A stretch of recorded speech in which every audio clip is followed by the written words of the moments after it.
Hello, welcome to my video. My name is Christopher Clemens. I am a cloud solutions architect and full stack engineer.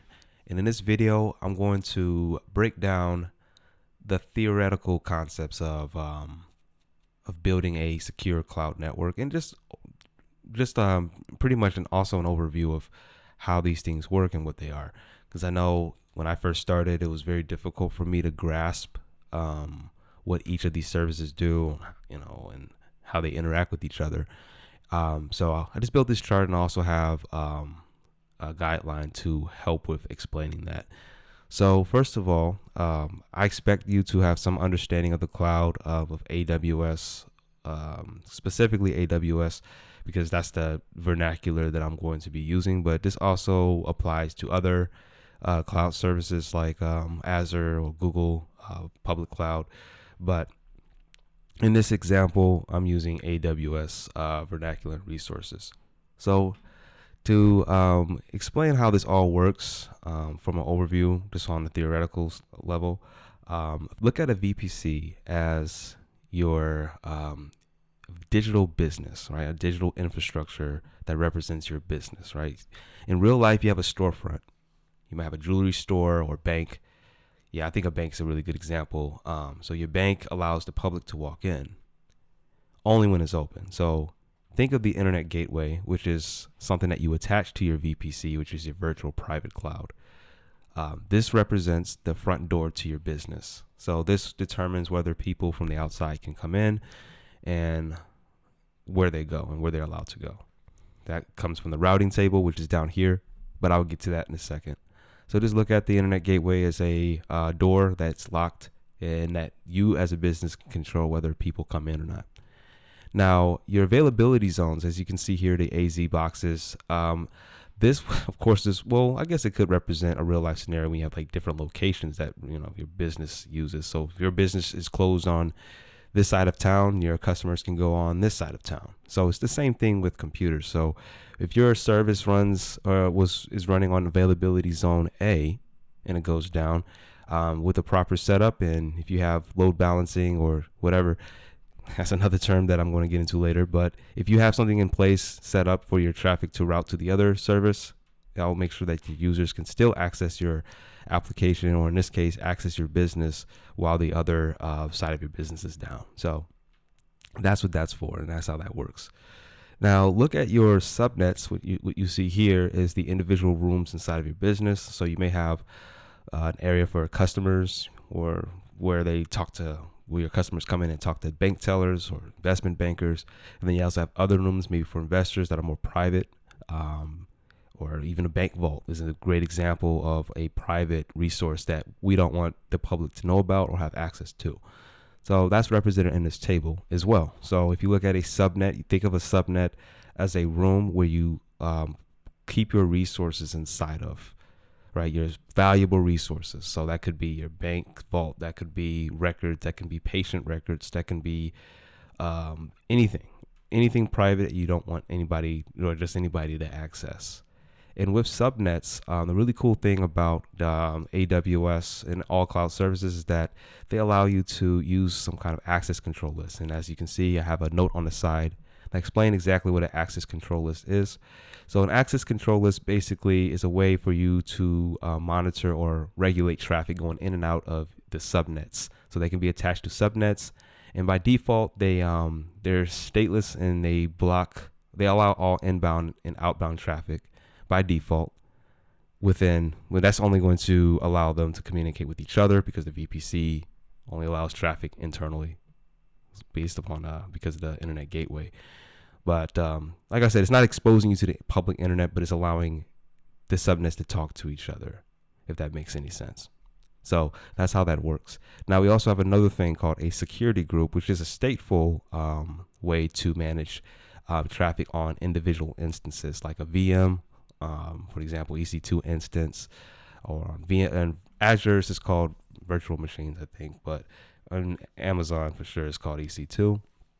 So you can wrap these security groups around these machines, and you can also allows you to provide more granular control over the resource. So think of it as a vault that's locked, that has a combination on it. that's inside of a room that has a door around it, which is the access control list. So that's a great way to look at that. So with your security group, you can tell by default, it allows all outbound traffic, but it blocks all internal traffic. So this is a very good way to, and this is highly recommended to use security groups when building out new resources on the cloud. Just ensure that there is no unwanted traffic going in. At first, you may have some issues connecting to it, but it's better to have it locked in or have it wide open. So again, look at the security group as a vault that you can have, that allows you to have access to, allows you to control and lock down this resource. So I know that's a lot of jargon that I've threw at you. If you're very new to this, I'm sure this is a lot to take in. So I have another example that can help you understand the reasons of why we're doing all of this. So pretend that you have a bank and someone breaks into your bank. Okay, they're inside of the main room. But thankfully, because we have ACLs or doors around these other rooms, that's another layer that the bank robber will have to go through, which also leaves them with less time to steal things. So cloud security is all about prevention. I mean, if somebody really wants to get at your stuff, somebody will find a way eventually, right? Like any password can be cracked eventually. But if you make the password very difficult, then it just makes it almost impossible or not even worth the hacker's time. Because who wants to sit at a bank vault or at, cracking a password for 10,000 years? That's how some passwords are that difficult that it will take a computer 10,000 years to crack. So that's a good thing. So in this scenario, it's best that the bank vault is behind many layers of security to prevent bad actors from coming in and taking the resources, even if they have breached your system. So if you hear about companies that have data breaches all the time, but they don't really have much else going on after that, like everything still runs the same. Maybe you as a consumer may not even notice that. Well, that's because of rules like this, right? So somebody can still breach your system but not access your resources directly. So if you have a database, that will be hidden behind an ACL layer as well as a security group layer, and also behind the main layer, which is the VPC, behind the gateway or application firewall that will protect that resource. So not only does that hacker or that bank vault or bank robber will have to break into the bank, they'll also have to break into the room that has the safe in it, which also takes time. They also have to break past this security group layer, which is the actual bank vault. And then inside of the bank vault, there's other layers of security. You can encrypt files on the machine, or you can do other awesome security moves to make sure that your resources are safe. So that's just adding more time for the hacker or the bank robber to adding more time required for them to get to your resource. And at that time, the person would have got caught and arrested, or they would just gave up, and you don't have any issues. So that's a rough overview of how all of this works.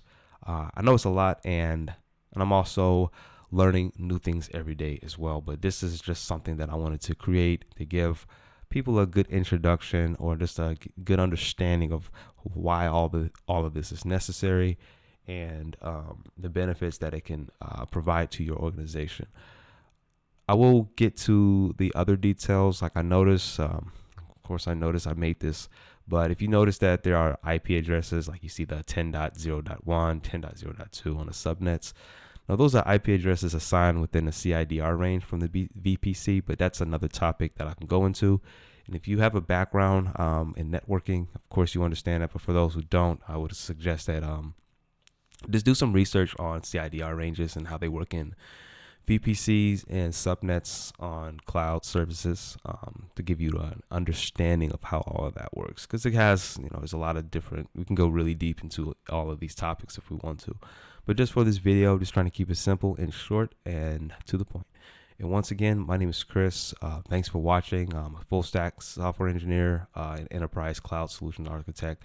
If you have any questions about anything that I do or anything related to the cloud or enterprise software development, you can reach me at whoschris.dev. You can email me off of that website, or you can message me, send me an email at christopher.clemens2020@gmail.com. or hello@digit.co, DIGYT.co, which is my consulting company. Once again, thanks for watching and have a wonderful rest of your day.